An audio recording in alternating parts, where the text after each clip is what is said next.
आने पर बुलाते हो। और वहां पे बहू भी थी, बेटी भी थी, 8,000 रुपए की थाली भी थी। अगर वो ऐसा है तो मैं नहीं कहता, मैं तो मानता हूं जो भी पार्टी जनता से चुन के आ रही है, जनता के बीच में है, वो सब लोग भारत की राजनीतिक पार्टियां हैं और बराबर का सम्मान होना चाहिए सबका। ठीक बात, बिल्कुल ठीक बात है।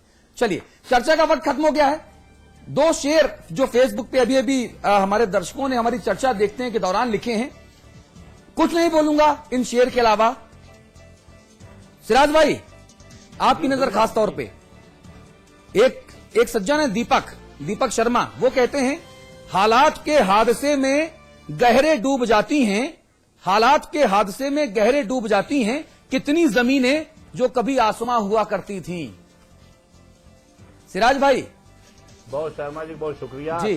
और दूसरा एक और है, ज्योति मित्तल, वो कहती हैं चले जाएंगे तुझे तेरे हाल पर छोड़कर, कदर क्या होती है ये तुझे वक्त सिखा देगा। बिल्कुल समय बताएगा 2014 में। ना अभी 23 साल से यूपी में बता रहा है आपको। वैसे कोई दिक्कत नहीं, वैसे आशा पे आसमान टिका है। आदमी को सकारात्मक होना चाहिए। आप सकारात्मक हैं, पिछले 55 वर्षों से हैं, आगे भी रहिए। बहुत शुक्रिया आपका चर्चा में शामिल होने के लिए। सिंह साहब बहुत धन्यवाद। एक ब्रेक के उस पार बात उत्तराखंड की होगी।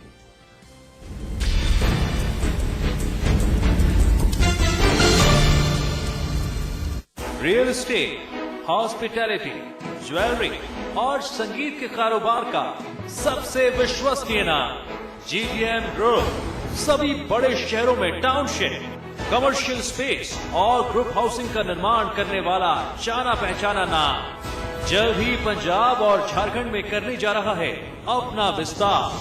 The destination of your aspirations, GTM, let's make it happen. आज ली क्या? And then, interestingly,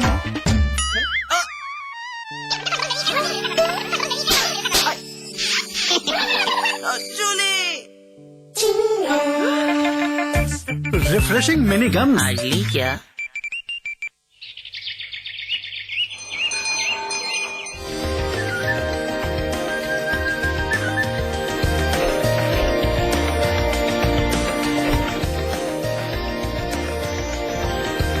pentagon mall Haridwar Uttarakhand का सबसे बड़ा मॉल और मल्टीप्लेक्स निर्माता सुपरटेक। रजनीगंधा का कोई मुकाबला नहीं।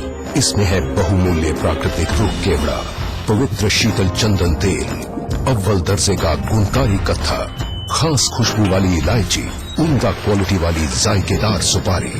रजनीगंधा का कोई मुकाबला नहीं। हम रजनीगंधा खाने वाले हरी गहरी चीजों को मुंह नहीं लगाते। इसमें तंबाकू बिल्कुल नहीं, इसीलिए तो मैं भी खाती हूँ।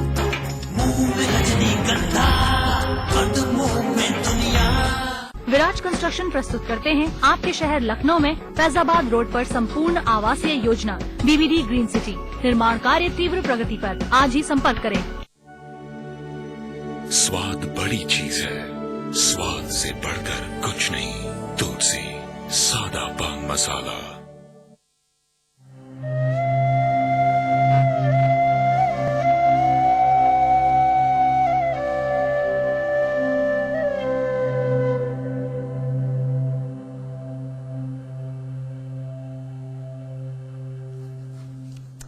उत्तराखंड में ये सवाल अक्सर उठते रहते हैं कि क्या हम शहीदों के सपनों का उत्तराखंड बना पाए हैं या नहीं, और इसके लिए जिम्मेदार हमारी सरकारों को ही बताया जाता है। आज भी मुद्दा यही है। प्रदेश की 2 सरकारों आंदोलनकारियों और शहीदों को पेंशन देने का ऐलान कर चुकी हैं, लेकिन ये घोषणा सिर्फ कागजी वायदा बनकर रह गई।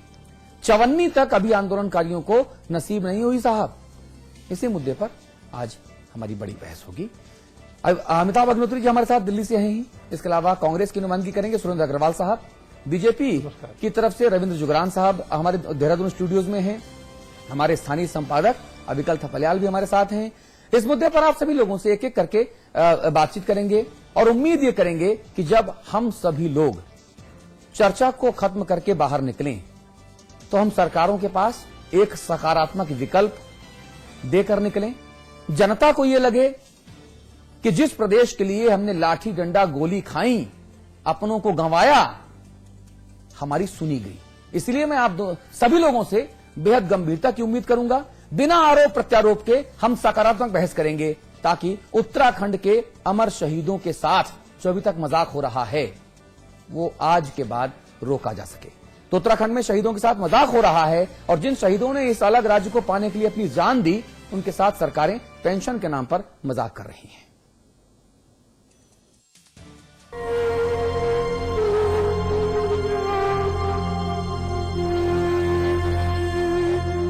ये उत्तराखंड में शहीद आंदोलनकारियों के परिजनों के साथ भद्दे मजाक की इंतहा है। पहले खंडूरी ने 3,000 रुपए शहीद पेंशन देने का ऐलान किया, फिर बहुगुणा ने 3 को बढ़ाकर 5,000 कर दिया,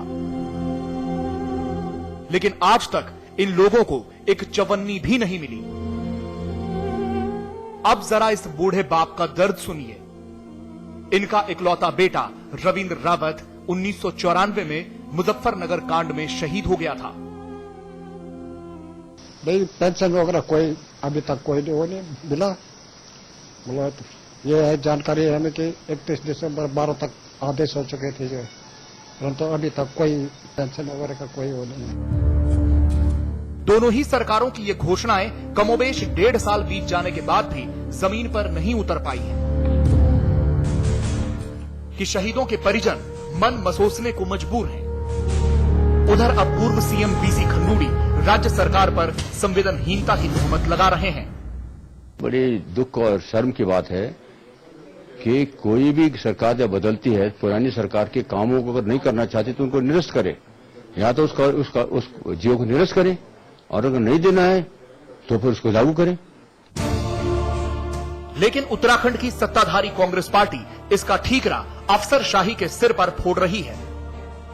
खुद मुखर राज्य आंदोलनकारी रहे पार्टी के प्रवक्ता का कहना है कि शहीद और उनके परिवार सम्मान के हकदार हैं, लेकिन इन दिल बहलाने वाले आश्वासनों से राज्य आंदोलनकारियों के सब्र का पैमाना छलकने लगा है।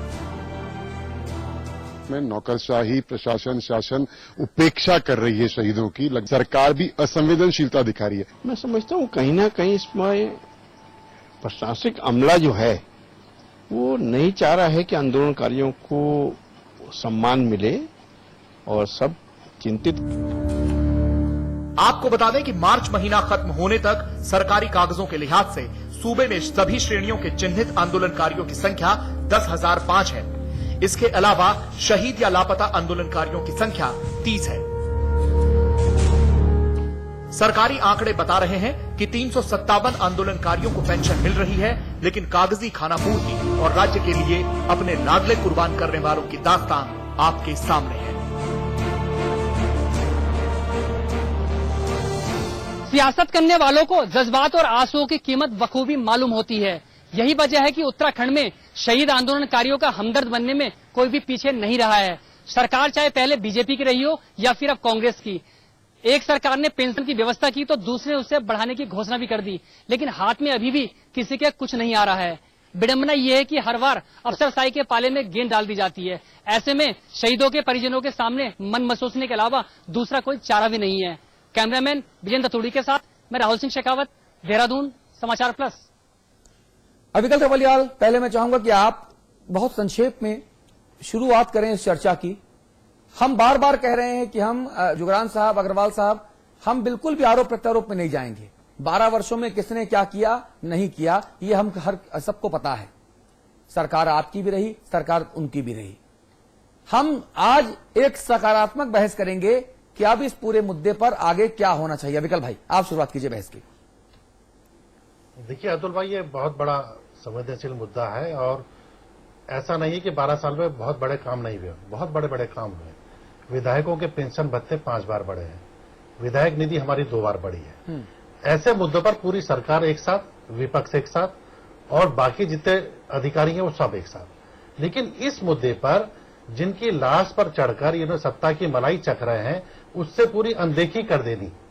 अभी सुरेंद्र भाई ने कहा, मैं उनको कटाक्ष नहीं कर रहा हूं कि प्रशासनिक अमले की ये गलती है। प्रशासनिक अमले की गलती नहीं है, ये सरकार की गलती है कि सरकार ने इस दिशा में क्यों नहीं सोचा। नहीं, प्रशासनिक अमला पाकिस्तान से नहीं आया है ना, और प्रशासनिक प्रशासनिक अमला अविकल थपलियाल, अतुल अग्रवाल या अमिताभ अग्निहोत्री को रिपोर्ट नहीं करता ना, वो तो मुख्यमंत्री को रिपोर्ट करता है। हाँ, ये आपकी सरकार है, आपके मातहत सेवक बैठे हैं, लेकिन वो इम्प्लीमेंट क्यों नहीं हुआ? भाई पूरे एक साल में बहुत काम हो गए यहाँ। आप विदेश दौरे चले गए, सारे मंत्री का एकदम फाइल क्लियर हो रही है रातों रात। वो कैसे क्लियर हो जा रही है?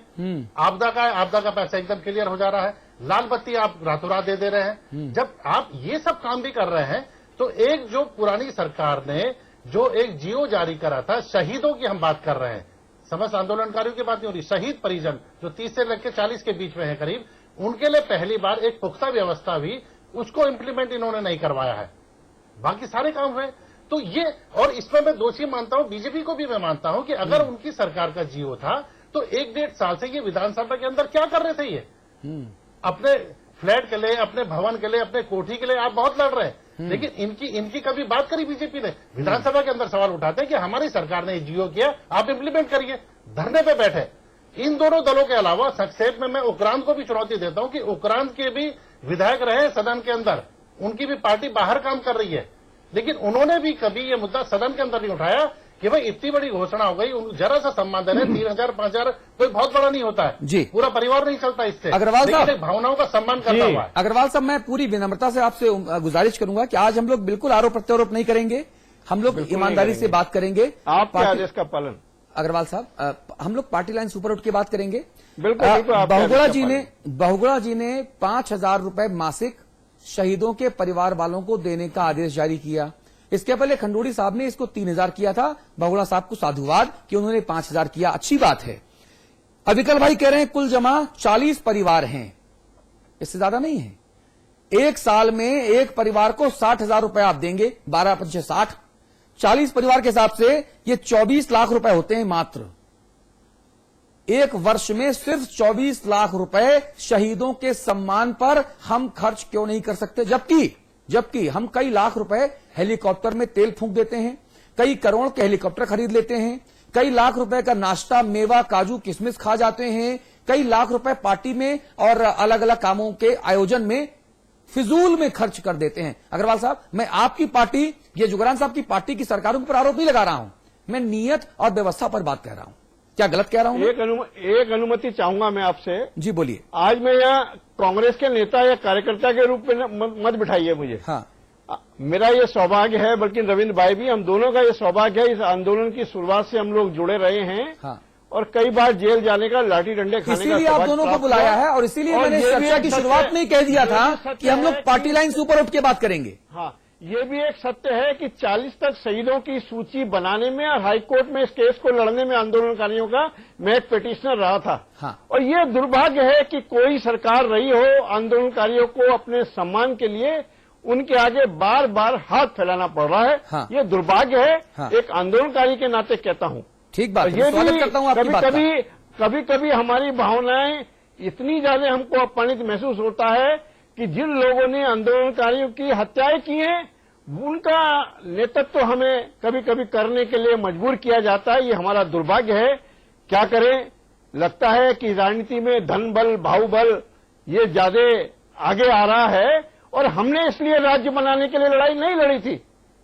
आज जिन लोगों ने इस राज्य के निर्माण में अपना बलिदान दिया, अपना त्याग दिया, वो सब हाशिए में है इस राज्य के अंदर। हाँ। और जिन लोगों ने राज्य बनाने का विरोध किया, हमारे ऊपर जुल्म किए, उत्पीड़न किया आंदोलनकारियों का, वो सब मलाई खा रहे हैं। सब लोग सत्ता का सुख भोग रहे हैं। ये हमारा दुर्भाग्य है। और मेरा दुर्भाग्य है कि मुझे आज आपने अपने सामने अपनी अदालत में पेश किया है।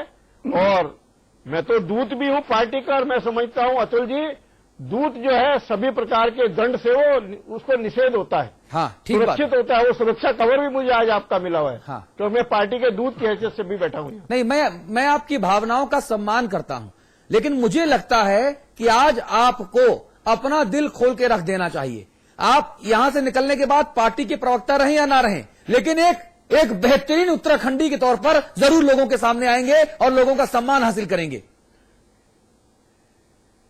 अग्रवाल साहब, सच बोलिए जी, कौन है वो शख्स जो प्रताड़ित करता है? कौन है वो व्यक्ति? किसकी है वो व्यवस्था जो लोगों का भला होने से रोकता है? ऐसी ताकतें हर राजनीतिक पार्टी के सत्ता में रहते हुए मजबूत रही हैं।